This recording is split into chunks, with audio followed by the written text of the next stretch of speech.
정치적으로 끝난 사람, 스캔들로 무너지고 모든 언론이 다시는 돌아올 수 없다고 선언한 지도자. 그런데 이상합니다. 바로 그 인물이 다시 권력의 중심에 선다는 예언이 존재합니다. 중국 사천성 깊은 산속, 13살 소년이 본 환상. 백두산 천지 위로 솟아오르는 두 마리 불사조, 붉은 빛과 푸른 빛, 남과 북. 그 환상에는 날짜가 새겨져 있었습니다. 2026년 2월 1일. 단순한 미신일까요?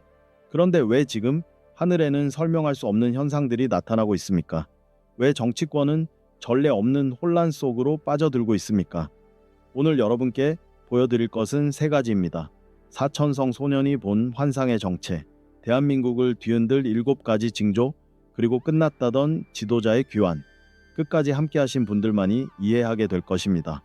왜 지금 이 영상이 여러분 앞에 나타났는지를 이 예언의 시작점으로 돌아가 보겠습니다. 중국 사천성, 구름이 산허리를 감싸는 깊은 산 속에 한 소년이 있었습니다. 이름은 류밍.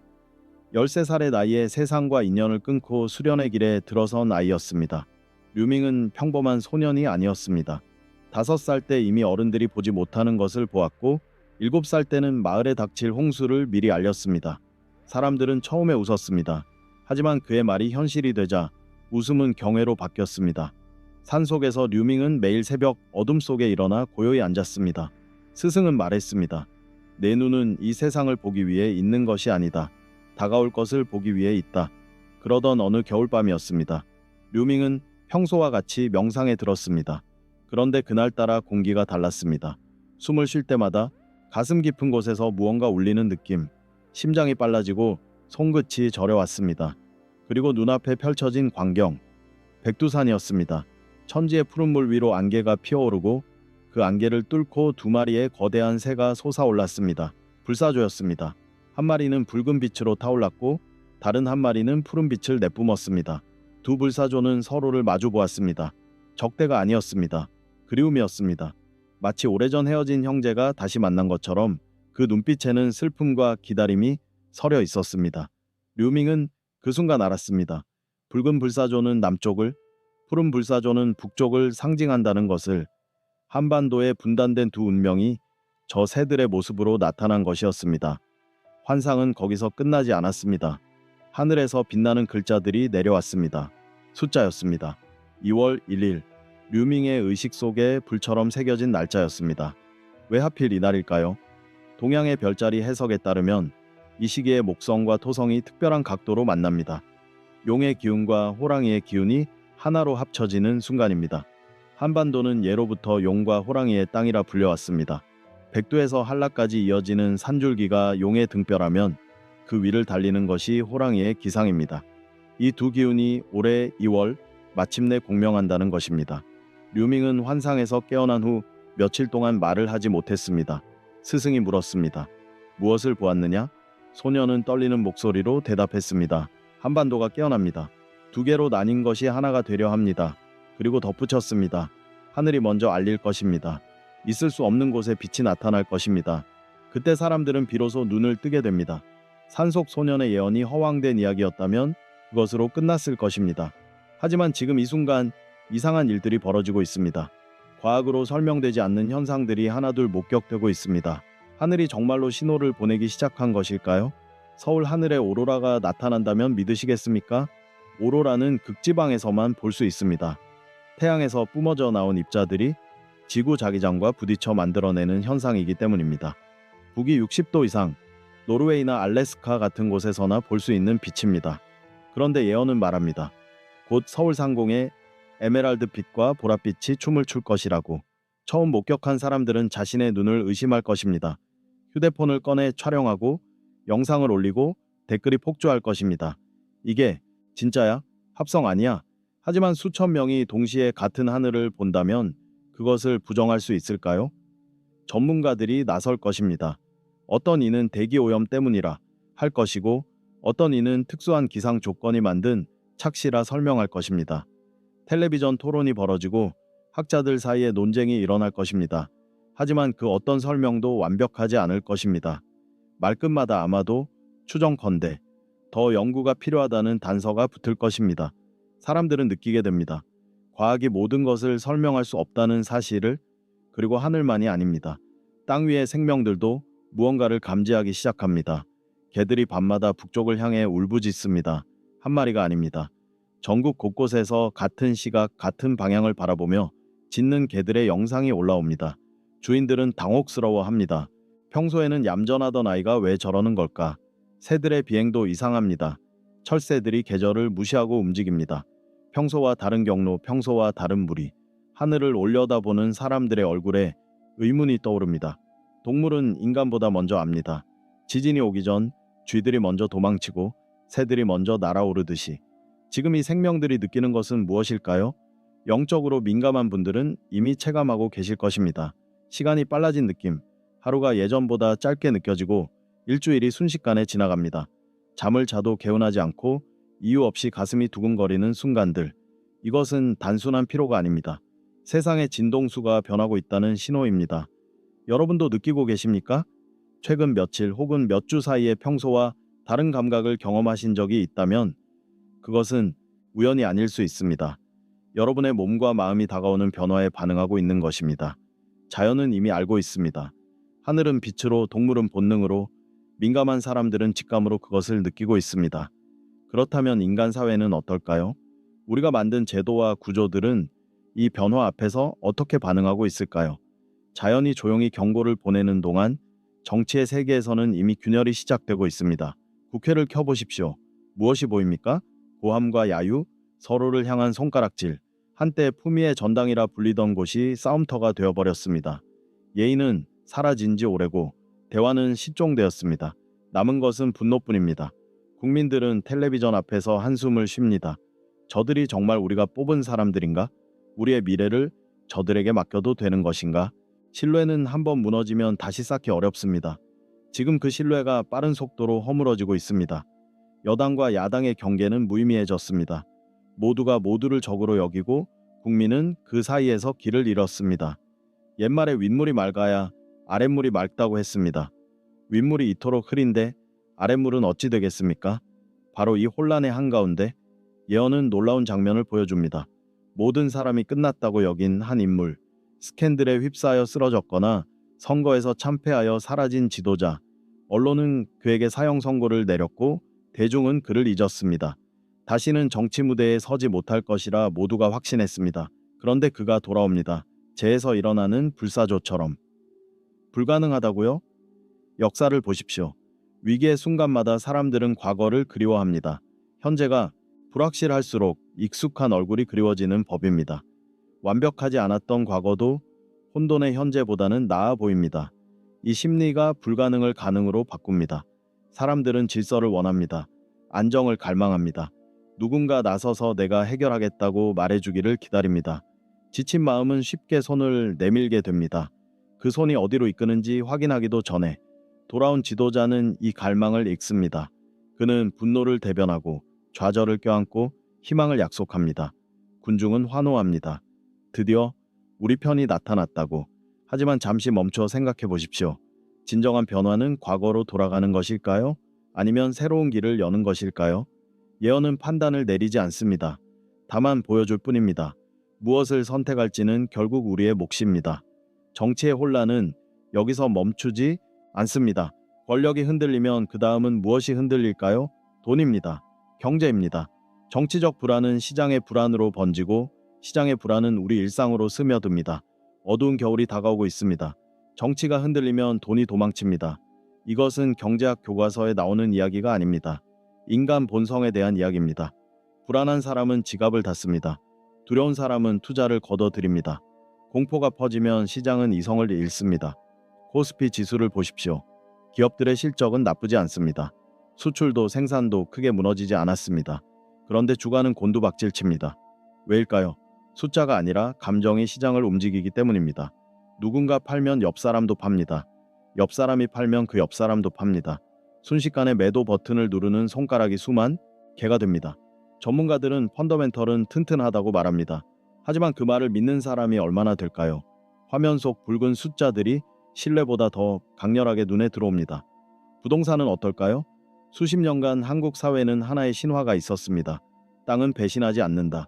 집값은 떨어지지 않는다. 이 믿음 위에 수많은 가정이 전 재산을 올려놓았습니다. 빚을 내어 집을 사고 더 큰 빚을 내어 더 큰 집으로 옮겼습니다. 그런데 신화가 깨지기 시작합니다. 집을 팔려 해도 사는 사람이 없습니다. 가격을 낮춰도 문의가 없습니다. 어느 순간 사람들은 깨닫습니다. 내가 진 빚이 이 집의 가치보다 크다는 것을. 건설 현장의 크레인은 멈추고 분양 사무소에는 먼지가 쌓입니다. 이것은 단순한 시장 조정이 아닙니다. 한 시대의 끝입니다. 그리고 결정적인 한 방이 날아옵니다. 대한민국을 대표하는 거대 기업 중 하나가 무너집니다. 오랫동안 쌓은 부정과 비리가 한꺼번에 터져 나옵니다. 뉴스 속보가 연이어 뜨고 검찰 차량이 본사 앞에 줄을 섭니다. 국민들은 충격에 빠집니다. 저 튼튼해 보이던 거인이 속으로는 이토록 썩어 있었는가? 이 순간 사람들은 묻기 시작합니다. 저것만 그런 것일까? 다른 곳은 괜찮은 것일까? 의심은 한번 시작되면 걷잡을 수 없이 퍼져나갑니다. 경제의 위기는 단순히 돈의 문제가 아닙니다. 먹고 사는 문제가 흔들리면 사람의 마음도 흔들립니다. 불안한 마음은 분노가 되고 분노는 출구를 찾습니다. 누군가를 탓하고 무언가를 깨뜨리고 싶어집니다. 시장의 검은 겨울은 우리 지갑만 얼리는 것이 아닙니다. 우리 사회의 연대와 신뢰까지 얼려버립니다. 그리고 이 얼어붙은 땅 위에서 예언이 말한 세 가지 충격이 연이어 찾아옵니다. 얼어붙은 땅 위에 벼락이 내리칩니다. 한 번이 아닙니다. 세 번입니다. 첫 번째 충격은 권력의 심장부에서 일어납니다. 국회 본회의장, 카메라가 돌아가고 전국이 지켜보는 가운데 한 고위 지도자가 연단에 섭니다. 평소와 다름없는 모습입니다. 그런데 말을 하던 중 갑자기 멈춥니다. 손이 연단을 짚고 무릎이 꺾이고 그대로 쓰러집니다. 생방송입니다. 수백만 명이 동시에 그 장면을 목격합니다. 비명과 혼란 속에 사람들이 달려듭니다. 구급차 사이렌이 울리고 뉴스 속보 자막이 화면을 뒤덮습니다. 그날 밤 온 국민이 같은 장면을 반복해서 봅니다. 스마트폰 화면에서, 텔레비전에서, 서로의 대화 속에서. 이것은 한 사람의 건강 문제가 아닙니다. 권력은 무상하다는 진실이 모든 이의 눈앞에 펼쳐진 것입니다. 그리고 그 빈자리를 노리는 눈들이 어둠 속에서 반짝이기 시작합니다. 두 번째 충격은 우리의 마음을 흔듭니다. 온 국민이 사랑한 스타가 있습니다. 화면 속에서 웃음을 주고 희망을 주고 우리의 자랑이었던 사람. 아이들은 그를 따라 꿈을 꾸었고 어른들은 그에게서 위로를 받았습니다. 그런데 어느 날 기사가 터집니다. 처음에는 믿지 않습니다. 가짜 뉴스일 것이라 생각합니다. 하지만 증거가 쏟아집니다. 한 개, 두 개, 세 개, 부인할 수 없는 사실들이 쌓여갑니다. 사람들은 배신감에 치를 떱니다. 내가 믿었던 것은 무엇이었나? 저 밝은 미소 뒤에 이런 어둠이 있었다니. 이 충격은 주가 폭락보다 아픕니다. 지갑이 아니라 마음이 무너지기 때문입니다. 세 번째 충격은 소리 없이 퍼집니다. 정치인도 믿을 수 없고 유명인도 믿을 수 없다면 무엇을 믿어야 합니까? 법원, 언론, 학교, 하나하나 의심의 눈초리가 향합니다. 저것도 거짓 아닐까? 저 사람도 속이고 있는 것 아닐까? 신뢰가 무너진 사회는 나침반 없는 배와 같습니다. 어디로 가야 할지, 누구를 따라야 할지 아무도 모릅니다. 사람들은 각자의 불안 속에 고립됩니다.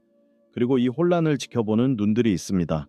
베이징에서, 도쿄에서, 평양에서 한반도의 균열을 예의주시하는 강대국들. 우리가 흔들릴 때 그들은 움직이기 시작합니다. 체스판 위의 말들이 자리를 옮기고 있습니다. 한반도가 흔들릴 때 이웃 나라들은 가만히 뛰어 있지 않습니다. 그들은 지켜봅니다. 계산합니다. 그리고 움직입니다. 먼저 서쪽을 보십시오. 베이징입니다. 거대한 이웃 중국에서 이상한 일이 벌어지고 있습니다. 최고 지도자의 모습이 보이지 않습니다. 일주일, 이주일 공식 행사에 나타나지 않고 국영 방송은 과거 영상만 내보냅니다. 어디에 있는 것일까요? 건강에 문제가 생긴 것일까요? 소문이 퍼집니다. 군부와 당 원로들 사이에 보이지 않는 줄다리기가 벌어지고 있다고. 겉으로는 평온해 보이지만 권력의 중심부에서는 치열한 암투가 진행 중이라고. 중국이 내부 문제에 정신을 쏟는 동안 한반도를 향한 그들의 시선은 어떻게 변할까요? 이제 북쪽을 보십시오. 평양입니다. 고요하던 북녘 하늘이 갑자기 뒤흔들립니다. 지진계가 요동치고 세계 각국의 정보기관이 분주해집니다. 핵실험입니다. 국제사회는 규탄 성명을 내고 제재를 논의하고 회의를 소집합니다. 하지만 한 발 물러서서 생각해 보십시오. 왜 하필 지금일까요? 이것은 공격의 신호가 아닙니다. 외침입니다. 우리를 잊지 마라. 우리도 여기 있다. 세상의 관심이 다른 곳으로 쏠릴 때 평양은 가장 극적인 방법으로 존재감을 드러냅니다. 남쪽의 반응은 갈라집니다. 강경하게 맞서야 한다는 목소리와 대화의 문을 열어야 한다는 목소리가 부딪힙니다. 분열은 깊어집니다. 마지막으로 동쪽을 보십시오. 도쿄입니다. 일본은 조용합니다. 너무 조용합니다. 표면적으로는 중립을 지킵니다. 우려를 표명하고 평화를 강조하고 협력을 이야기합니다. 하지만 물밑에서는 다른 움직임이 있습니다. 혼란 속에서 기회를 찾는 것, 새로운 질서에서 유리한 자리를 차지하려는 것, 조용한 자가 가장 많은 것을 얻는 법입니다. 세계의 나라, 세계의 계산, 세계의 욕망, 한반도는 그 한가운데 놓여 있습니다. 강대국들의 체스판 위에서 우리는 어떤 말이 될 것입니까? 누군가에게 움직여지는 조일까요? 아니면 스스로의 운명을 결정하는 왕일까요? 예언은 말합니다. 이 모든 움직임은 서막에 불과하다고. 진짜 이야기는 이제부터 시작됩니다. 두 마리 불사조가 마침내 하나가 되는 순간, 그 순간을 향해 모든 것이 흘러가고 있습니다. 이 모든 혼란의 끝에 무엇이 기다리고 있을까요? 류밍의 마지막 환상으로 돌아가 보겠습니다. 백두산 천지 위에서 마주보던 두 마리 불사조, 붉은 빛과 푸른 빛, 남과 북, 그토록 오래 떨어져 있던 두 존재가 마침내 움직이기 시작합니다. 천천히, 그러나 멈출 수 없는 힘으로 두 불사조가 가까워집니다. 날개가 스치고 빛이 섞입니다. 그리고 마침내 하나가 됩니다. 붉은 빛과 푸른 빛이 뒤섞여 눈부신 황금빛으로 변합니다. 그 빛이 한반도 전체를 감싸 안습니다. 이것이 예언이 보여주는 최종 장면입니다. 정치적 협상의 결과가 아닙니다. 외교적 타협의 산물이 아닙니다. 더 깊은 곳에서 우주적인 힘에 의해 이루어지는 합일입니다. 분단은 영원할 수 없습니다. 갈라진 것은 언젠가 반드시 하나로 돌아갑니다. 이것이 자연의 법칙이고 역사의 흐름입니다. 하지만 그 과정이 순탄하지는 않을 것입니다. 새로운 생명이 태어날 때 산모는 고통을 겪습니다. 지금 우리가 목격하는 혼란, 앞으로 겪게 될 시련, 이 모든 것은 새 시대가 태어나기 위한 진통입니다. 고통 없이 탄생은 없습니다. 어둠 없이 새벽은 오지 않습니다. 그렇다면 이 전환의 시기를 어떻게 지나야 할까요? 재정적으로는 단순하게 가십시오. 빚을 줄이십시오. 모든 것을 한 곳에 묶어두지 마십시오. 금이나 은 같은 실물 자산을 조금씩 확보해두는 것도 지혜입니다. 폭풍이 올 때 가벼운 배가 더 잘 버팁니다. 마음의 준비도 필요합니다. 매일 조용한 시간을 가지십시오. 명상이든 기도든 산책이든 내면의 평화를 유지하는 자신만의 방법을 찾으십시오. 그리고 부정적인 소식에 과도하게 노출되지 마십시오. 뉴스를 끊으라는 것이 아닙니다. 휩쓸리지 말라는 것입니다. 무엇보다 혼자가 아니라는 것을 기억하십시오. 어려운 시기일수록 사람이 필요합니다. 가족과 대화하십시오. 이웃과 인사를 나누십시오. 믿을 수 있는 사람들과의 연결이 가장 큰 자산입니다. 돈은 사라질 수 있지만 진정한 관계는 남습니다. 옛 어른들은 말씀하셨습니다.